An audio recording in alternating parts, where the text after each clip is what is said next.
Hi everybody, welcome to Health Wanted, the place to be for healthy living. Today, we are going to discuss diabetes, including its definition, different types, the potential consequences, and preventive measures. Make sure to watch until the end because there is important information for individuals who have diabetes or are at risk of developing it. Subscribe to our channel so that we can provide you with essential information to help you maintain good health and well-being. Let's now go to the video. What is diabetes? Diabetes is a disease in which blood sugar or glucose is too high. It occurs when the pancreas does not produce enough or any insulin, or when the body does not respond properly to the effects of insulin. Diabetes affects people of all ages. Most forms of diabetes are chronic and lifelong, and all forms can be managed with medication and/or lifestyle changes. Glucose comes mainly from the carbohydrates in your food and drinks. It is your body's main source of energy. Your blood carries glucose to all the cells in your body, which use it for energy. When glucose is in your bloodstream, it needs help, a key, to reach its final destination. That key is insulin, a hormone. When your pancreas doesn't make enough insulin or your body doesn't use it properly, glucose accumulates in your bloodstream, causing high blood sugar known as hyperglycemia or diabetes. Sustained high blood sugar can lead to health problems over time, such as heart disease, nerve damage, and eye problems. The technical term for diabetes is diabetes mellitus. Another condition is also called diabetes insipidus, but it is something quite different. They share the name diabetes because they both cause increased thirst and frequent urination. Diabetes insipidus is much less common than diabetes mellitus. What are the types of diabetes? There are different types of diabetes. The most common forms include type 2 diabetes. In this type, your body does not make enough insulin and/or your body cells do not respond normally to insulin, are insulin resistant. This is the most common form of diabetes. It mainly affects adults, but children can also get it. Prediabetes. This type is the stage before type 2 diabetes. Your blood sugar levels are higher than normal, but not high enough to be officially diagnosed as type 2 diabetes. Type 1 diabetes. This type is an autoimmune disease in which your immune system attacks and destroys the insulin-producing cells in your pancreas for unknown reasons. Up to 10% of people who have diabetes have type 1. It is usually diagnosed in children and young adults, but can occur at any age. Gestational diabetes. This type develops in some people during pregnancy. Gestational diabetes usually goes away after pregnancy. However, if you have gestational diabetes, you have a higher risk of developing type 2 diabetes later in life. Other types of diabetes include type 3C diabetes. This form of diabetes occurs when the pancreas becomes damaged. It is not an autoimmune disease, affecting its ability to produce insulin. Pancreatitis, pancreatic cancer, cystic fibrosis, and hemochromatosis can all cause damage to the pancreas that causes diabetes. Removal of the pancreas also leads to type 3C. Latent autoimmune diabetes in adults or LADA, like type 1 diabetes, LADA develops from an autoimmune response, but develops much more slowly than type 1. People diagnosed with LADA are usually over 30 years old. Adult-onset diabetes in young people or MODY. This disease, also called monogenic diabetes, results from an inherited gene mutation that affects insulin production and use in the body. There are currently more than 10 different types of MODY.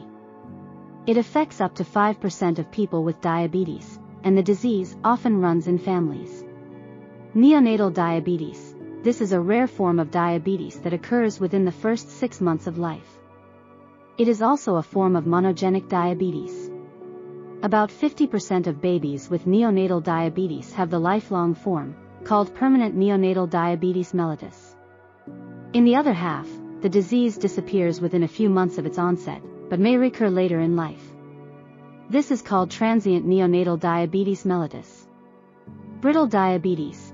Brittle diabetes is a form of type 1 diabetes characterized by frequent and severe episodes of high and low blood sugar. This instability often leads to hospitalization. In rare cases, a pancreas transplant may be required to permanently treat brittle diabetes. What are the symptoms of diabetes?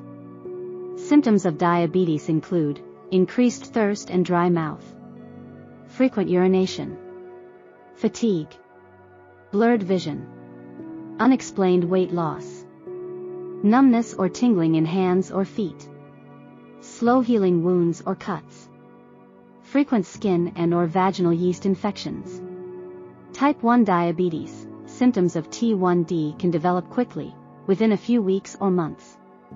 They may develop additional symptoms that are signs of a serious complication called diabetes-related ketoacidosis or DKA.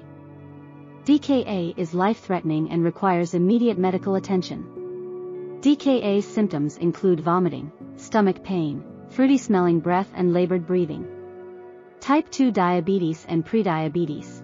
You may not have any symptoms at all or may not notice them because they develop slowly.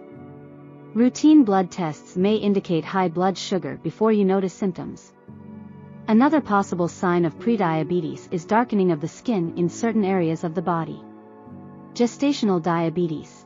You usually don't notice any symptoms of gestational diabetes. Your healthcare provider will test you for gestational diabetes between weeks 24 and 28 of pregnancy. What causes diabetes? Too much glucose in the bloodstream causes diabetes, regardless of type. However, the reason for high blood glucose levels varies depending on the type of diabetes. Causes of diabetes include insulin resistance. Type 2 diabetes is mainly due to insulin resistance. Insulin resistance is when cells in muscle, fat, and liver do not respond to insulin as they should. Several factors and conditions contribute to insulin resistance to varying degrees, including obesity, physical inactivity, diet, hormonal imbalances, genetic factors, and certain medications. Autoimmune disease. Type 1 diabetes and LADA occur when your immune system attacks the insulin-producing cells in your pancreas. Hormonal imbalances. During pregnancy, the placenta releases hormones that cause insulin resistance. If your pancreas can't produce enough insulin to overcome insulin resistance, you may develop gestational diabetes. Other hormone-related conditions, such as acromegaly and Cushing's syndrome, can also lead to type 2 diabetes. Pancreatic damage. Physical damage to the pancreas, from disease, surgery, or injury, can affect the pancreas' ability to produce insulin and lead to type 3C diabetes. Genetic mutations. Certain genetic mutations can cause MODY and neonatal diabetes. Long-term use of certain medications can also lead to type 2 diabetes, including HIV, AIDS medications and corticosteroids. What are the complications of diabetes? Diabetes can lead to acute and long-term complications mainly due to extremely high or prolonged blood glucose levels. Acute diabetes complications that can be life-threatening include hyperosmolar hyperglycemic state or HHS. This complication mainly affects people with type 2 diabetes. It occurs when blood glucose levels are very high, above 600 mg per deciliter or mg/dl, for an extended period of time, resulting in severe dehydration and confusion. It requires immediate medical attention. Diabetes-related ketoacidosis or DKA. This complication mainly affects people with type 1 diabetes or undiagnosed T1D. It occurs when your body does not have enough insulin. Without insulin, the body cannot use glucose for energy and instead breaks down fat. This process eventually releases substances called ketones, which cause the blood to become acidic. This leads to labored breathing, vomiting and unconsciousness. DKA requires immediate medical attention. Severe low blood sugar or hypoglycemia. Hypoglycemia is when your blood sugar level falls below the healthy range for you. Severe hypoglycemia is very low blood sugar. It mostly affects people with diabetes who use insulin. Signs include blurred or double vision, clumsiness, disorientation, and seizures. It requires emergency treatment with glucagon and/or medical attention. Long-term diabetes complications. High blood glucose levels for too long can damage the body's tissues and organs. This is mainly due to damage to the blood vessels and nerves that supply the body's tissues. Cardiovascular, heart and blood vessels, problems are the most common type of long-term complications of diabetes. These include coronary artery disease, heart attack, stroke, atherosclerosis. Other diabetes complications include nerve damage, neuropathy, that can cause numbness, tingling, and/or pain. Nephropathy, which can lead to kidney failure or the need for dialysis or transplantation. Retinopathy, which can lead to blindness. Diabetes-related foot disease. Skin infections. Amputations. Sexual dysfunction due to nerve and blood vessel damage, such as erectile dysfunction or vaginal dryness. Gastroparesis. Hearing loss. Oral health problems, such as gum disease. Living with diabetes can also affect mental health. People with diabetes are 2 to 3 times more likely to develop depression than people without diabetes. How is diabetes diagnosed? Doctors and physicians diagnose diabetes by checking your blood glucose level through a blood test. 3 tests can measure your blood glucose level. Fasting blood glucose test. For this test, you must not eat or drink anything except water for at least 8 hours before the test. Because foods can greatly affect blood glucose, your doctor can use this test to determine your baseline blood glucose level. Random blood glucose test. Random means that you can have this test done at any time, regardless of whether you have been fasting. A1C, this test, also called HbA1c or glycated hemoglobin, shows your average blood glucose level over the past 2 to 3 months. To detect and diagnose gestational diabetes, doctors order an oral glucose tolerance test.